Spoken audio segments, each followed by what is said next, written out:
अभी तक हमने साक्षात्कार विधि के बारे में जाना कि उसका महत्व क्या है और ये बहुत ही महत्वपूर्ण पद्धति है तथ्य संकलन के लिए। इसके साथ ही हम देखेंगे कि इसके बहुत अधिक गुण हैं, सब कुछ है, लेकिन कहीं ना कहीं कुछ भी दोष उत्पन्न हो जाते हैं। हालांकि ये सामाजिक अनुसंधानकर्ता इन दोषों या इनको इसमें अधिक महत्व नहीं देते हैं, लेकिन फिर भी इसकी कुछ सीमाएँ हैं, क्योंकि हर गुण और दोष हर विधि के साथ जुड़े हैं। साक्षात्कार विधि के भी अनेक गुण होते हुए भी इसकी कुछ सीमाएं हैं। इस विधि का प्रयोग हम सभी प्रकार के अनुसंधानों में नहीं कर सकते हैं। तो प्रत्येक साक्षात्कारकर्ता से भी ये उम्मीद नहीं की जा सकती कि वह सफल संचालन कर पाएगा, साक्षात्कार ले पाएगा।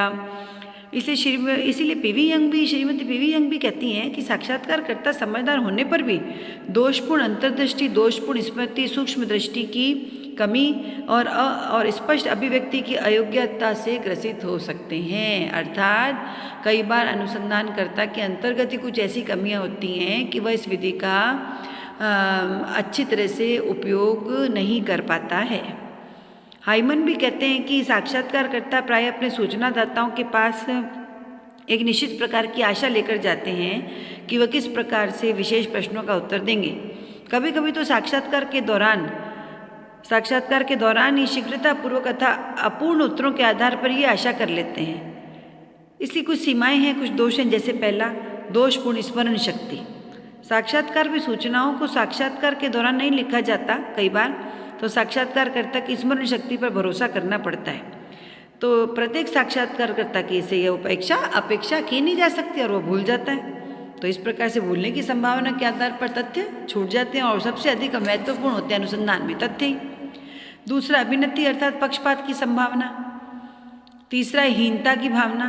साक्षात्कार के लिए भी साक्षात्कारकर्ता को सूचनादाता के कई चक्कर लगाने पड़ते हैं, कई बार चापलूसी तक भी कर देनी पड़ती है। फिर साक्षात्कारकर्ता को अनेक लोगों के पास जाना पड़ता है, उससे कई बार कोई कैसा व्यवहार भी कर लेता है, दुर्व्यवहार भी करते हैं, अच्छा व्यवहार भी करते हैं। फलस्वरूप उसमें हीनता की भावना आ जाती है और वह फिर यहाँ पर हार जाता है और तथ्यों को महत्वपूर्ण सूचनाओं का संकलन होने से छूट जाता है। फिर है साक्षात्कारकर्ता पर निर्भरता। साक्षात्कार में सूचना का संकलन पूर्णतः साक्षात्कारदाता पर निर्भर करता है। कई बार वो इस स्थिति का दुरुपयोग भी कर लेता है और उसे टालने का प्रयास भी करता है। फिर है पांचवा, अशुद्ध रिपोर्ट। कई बार व्यक्तिगत पक्षपात, विचार और भावनाओं के कारण रिपोर्ट में अशुद्धता भी आ जाती है। फिर है छठा, कुशल साक्षात्कारकर्ता की समस्या। योग्य, कुशलता, प्रशिक्षण, बुद्धि, वाक्पटुता, बौद्धिक ईमानदारी, ये सब भी उसमें गुण होने चाहिए, पर अगर ये नहीं होते हैं तो कई बार साक्षात्कारकर्ता की स्वयं की समस्या भी खड़ी हो जाती है। फिर सातवां, खर्चीली प्रणाली, क्योंकि इसमें कार्यकर्ताओं के पास जाना, उनसे संपर्क करना, कई बार अधिक चक्कर भी लगाते हैं, तो यात्रा व्यय, धन, समय अधिक लगता है। फिर है पृष्ठभूमि की भिन्नता, क्योंकि साक्षात्कारकर्ता और साक्षात्कारदाता की सामाजिक और सांस्कृतिक पृष्ठभूमि में बहुत भिन्नता होती है। तभी सामाजिक पर्यावरण, मूल्यों, आदर्शों, भाषा आदि में पर्याप्त अंतर पाए जाते हैं और उनके बीच में एक दीवार बन जाता है, जिससे कई बार साक्षात्कार में कठिनाई का अनुभव किया जाता है और फिर हमारे तथ्य छूट जाते हैं। फिर है नौवां, अविश्वसनीय, अप्रामाणिक सूचनाएं। साक्षात्कार द्वारा प्राप्त सूचनाओं में विश्वसनीय और प्रामाणिकता का अभाव कई बार पाया जाता है। ऐसी कोई विधि नहीं है जो साक्षात्कार में आने वाले पक्षपात और बनावटीपन को रोक सके। कई बार ऐसा हो ही जाता है कि पक्षपात हो ही जाता है। जैसे मान लीजिए कि कोई ऐसा इमोशनल प्रश्न हो जाता है जिसमें कि युद्ध की कोई विधवा है, युद्ध में उसके पति ने जान खोई है और वह रोने लग जाती है, कुछ भी करती है, तो साक्षात्कारकर्ता खुद भी पिघल जाता है कई बार और उसको कई बार बायस हो जाता है। 10वां, झूठी प्रतिष्ठा का भाव। साक्षात्कारदाता कई बार अपनी झूठी प्रतिष्ठा को बनाए रखने के लिए भी सही सूचनाएं नहीं देता है, जैसे जातिवाद, बाल विवाह, शराब वृत्ति, या कोई तंबाकू का सेवन है, शराब का सेवन है, जुआ खेलना है, या अन्य संबंध हैं, या विवाहेतर संबंध है, तो वो उनको स्वीकार नहीं करता है। इसलिए वो अपनी प्रतिष्ठा को बचाए रखने के लिए या गलत तक उत्तर दे देता है।